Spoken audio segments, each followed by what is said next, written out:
बिहार में बह रही है परिवर्तन की बयार। एक तरफ भाजपा जदयू पर होती जा रही हमलावर और अलग अलग मंचों से अलग अलग भाजपाई नेता करने लगे हैं बिहार भाजपाई सरकार की बात, तो नीतीश कुमार भी तलाशना शुरू कर चुके हैं दूसरा रास्ता। बताऊंगा सब कुछ विस्तार से और नीतीश कुमार के अगले कदम की संभावनाओं पर करूंगा विस्तार से चर्चा। जुड़े रहिए अंत तक। मैं हूं सुजीत कुमार और आप देख रहे हैं न्यूज़ जरा हटके।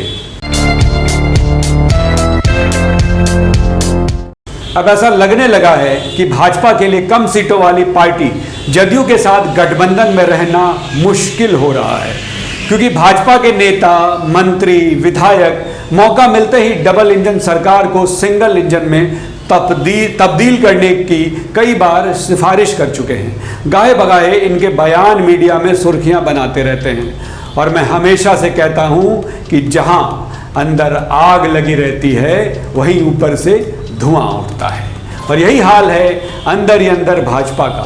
दरअसल सरकार बनने के बाद से ही भाजपा को अपने से करीब आधी सीट वाली पार्टी को मुख्यमंत्री पद देना गंवारा नहीं हो रहा है। साथ ही नीतीश कुमार मुख्यमंत्री बनते ही पार्टी को पुनर्गठित और मजबूत ठीक उसी तरह से करने में जुट गए हैं जैसे कल ही चुनाव होने वाला हो, और ये बात भाजपा के गले उतर नहीं रही है। जबकि जदयू भाजपा के सहयोगी है, लेकिन जैसे जैसे जदयू मजबूत हो रही है उतनी ही तेजी से भाजपा का अपना मुख्यमंत्री पद दूर जाता दिख रहा है।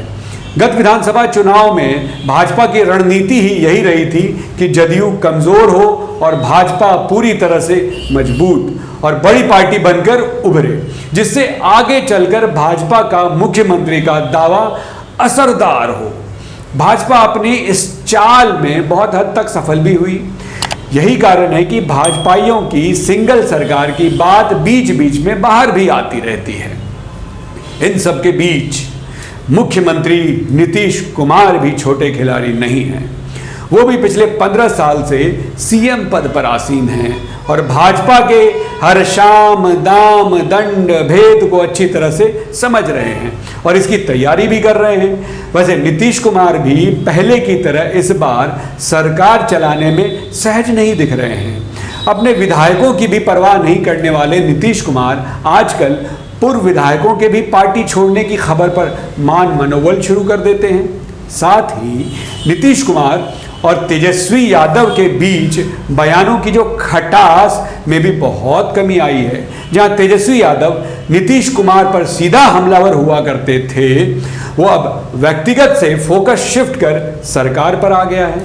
इतना ही नहीं, जातीय जनगणना पर जिस तरह दोनों साथ आए और नीतीश कुमार के दिल्ली जाने के पहले दोनों की मुलाकात जिस खुशनुमा माहौल में हुई, वो फिर दिल्ली जाकर तीसरे मोर्चे के पक्षधर और किसान आंदोलन के समर्थक ओम प्रकाश चौटाला से मुलाकात और मुलाकात के बाद उपेंद्र कुशवाहा का नीतीश कुमार को पीएम कैंडिडेट बताना, और अब तक सबसे महत्वपूर्ण कि पेगासस मामले में विपक्ष को नीतीश कुमार का साथ मिलना। अगर इन सब के तार को एक दूसरे से जोड़ा जाए तो भविष्य की कोई और कहानी बयान हो रही है। अब आपको ये लग रहा होगा कि ये सब मीडिया हाइप है, लेकिन चलिए अब सबूत के साथ न्यूज़ जरा हटके के रिसर्च पर आपसे ही मुहर लगवाता हूं। साल 2017 याद कीजिए, जब नीतीश कुमार खुद को महागठबंधन में असहज महसूस करने लगे थे, लेकिन लगातार महागठबंधन की मजबूती की बात भी कर रहे थे। साथ ही केंद्र की भाजपा सरकार के नोटबंदी फैसले का समर्थन किया था, जबकि राजद इसके विरोधी थे।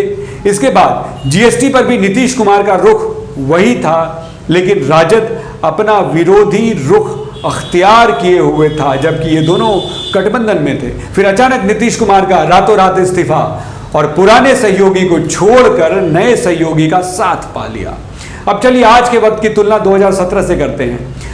आज साथ भाजपा का है, सरकार के सहयोगियों के बीच लाख आरोप प्रत्यारोप चल रहे हैं, लेकिन नीतीश कुमार कह रहे हैं कि गठबंधन मजबूत है। फिर भी विपक्ष के मुद्दों का साथ दे रहे हैं सरकार के सहयोगी के खिलाफ। ये बिल्कुल वैसा ही चल रहा है जैसे 2017 में था। अब बात आती है नीतीश कुमार का अगला कदम क्या है। आ रही खबरों के मुताबिक नीतीश कुमार इस सरकार में काम करने में बिल्कुल सहज नहीं है, क्योंकि भाजपा नेताओं को करीब करीब आधी सीट वाली पार्टी को सरकार के शीर्ष पर बिठाना पच नहीं रहा है, और ये सब अपने नेतृत्व पर लगातार दबाव बनाए हुए हैं। इस बीच ऐसी खबरें आ रही हैं कि नीतीश कुमार का प्रदेश मुख्यमंत्री पद से आगे बढ़कर केंद्र की राजनीति की तरफ बढ़ना वो चाह रहे हैं। इसलिए उनकी लगातार विपक्षी दल के नेताओं से बात चल रही है, और इस बात में राजद और कांग्रेस भी अछूता नहीं है। चूंकि नीतीश कुमार केंद्र की राजनीति की तरफ रुख करना चाह रहे हैं, उनकी पार्टी के वरिष्ठ नेता और संसदीय बोर्ड के अध्यक्ष भी कह चुके हैं कि नीतीश कुमार पीएम कैंडिडेट है। जी हाँ, उपेंद्र कुशवाहा का यह बयान आ चुका है, और कहा जाता है कि राजनीति में किसी बात को नजरअंदाज नहीं किया जाता। पीएम की बात करना एनडीए के साथ रहकर तो संभव नहीं है।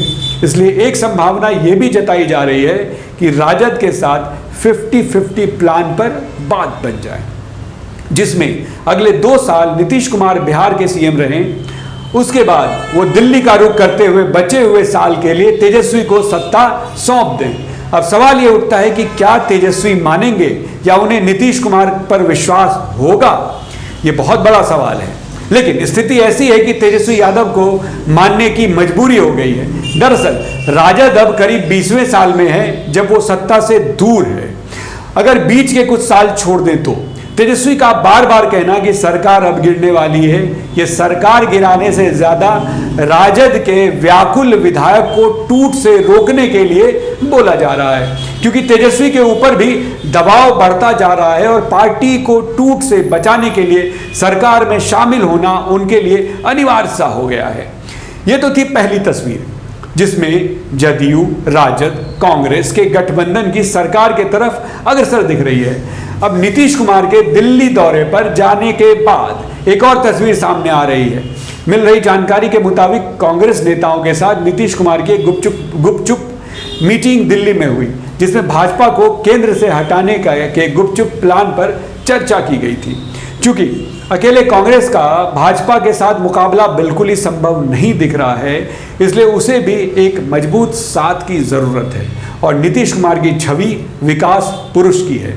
चूंकि नीतीश कुमार करीब करीब रिटायरमेंट की तरफ बढ़ रहे हैं और वो चाहते हैं कि रिटायरमेंट उनका शानदार हो, इसलिए 2024 में अगर पीएम बनकर रिटायर करें तो इससे शानदार कुछ नहीं हो सकता। लेकिन कांग्रेस जैसी पार्टी क्यों किसी और को पीएम कैंडिडेट घोषित करेगी? मामला यहां फंस रहा था, लेकिन नीतीश कुमार ने इस बात के लिए बहुत बड़ा दांव खेल दिया है। मिल रही जानकारी के मुताबिक सीएम नीतीश ने कांग्रेस को बोला है कि अगर जदयू का विलय कांग्रेस में कर दिया जाए तो क्या उसके बाद भी कांग्रेस को पीएम कैंडिडेट बनाने में उन्हें परेशानी होगी? देख लीजिए कितना बड़ा दांव है ये। इन बातों से कांग्रेस भी सन्न है, लेकिन मंथन जारी है। बताया जा रहा है कि इन सब गठबंधनों और योजनाओं पर बात करने की कमान 2 लोगों को दिया गया है, जदयू के राष्ट्रीय अध्यक्ष ललन सिंह और सांसद केसी त्यागी।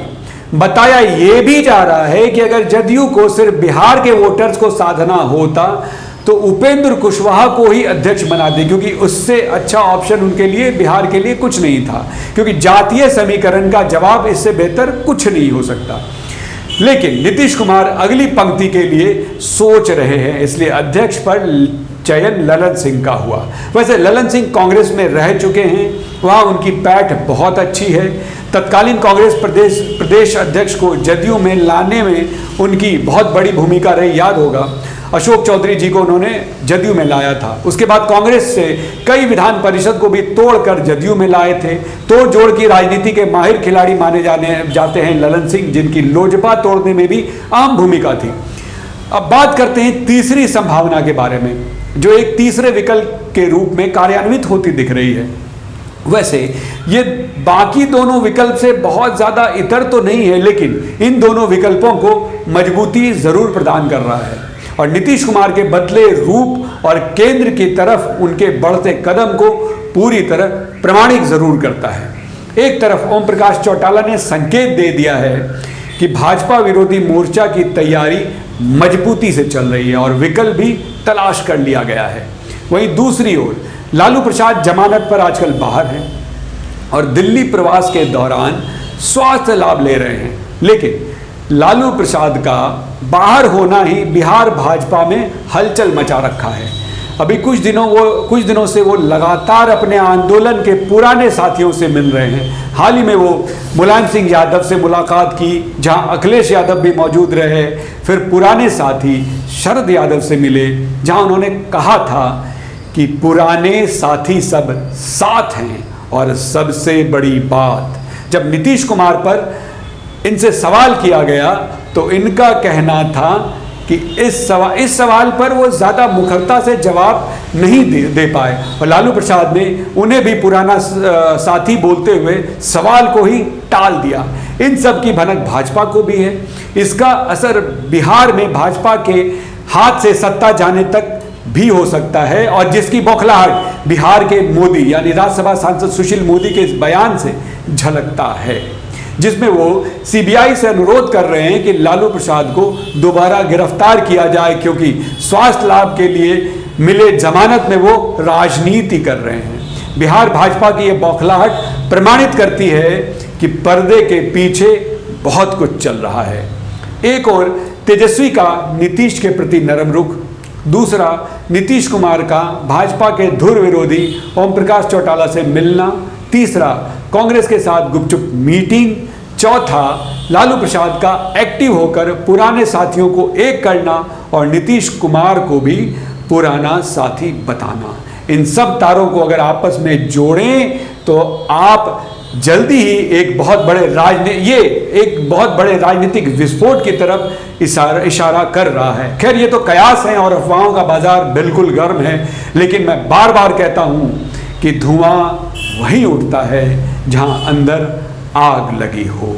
तो ये थी हमारी आज की रिपोर्ट बिहार के चुनावी समीकरण पर। तो आपको ये रिपोर्ट कैसी लगी? अगर आपको रिपोर्ट पसंद आई तो प्लीज़ इस वीडियो को लाइक कीजिए और हाँ, अगर आपको अपने दोस्तों के साथ इसे साझा करना हो तो इसे शेयर कीजिए। आपका कोई सुझाव हम तक पहुंचाना हो तो नीचे कमेंट बॉक्स में कमेंट ज़रूर करें। हमारे मित्र, मेरे दोस्त और मेरे दर्शक जो अभी तक हमारे इस चैनल को सब्सक्राइब नहीं किए हैं तो प्लीज़ इस चैनल को सब्सक्राइब करें और बेल बटन ज़रूर हिट करें। इससे हर अपडेट सबसे पहले आप तक आएगा। मिलते हैं अगली रिपोर्ट में, तब तक के लिए नमस्कार।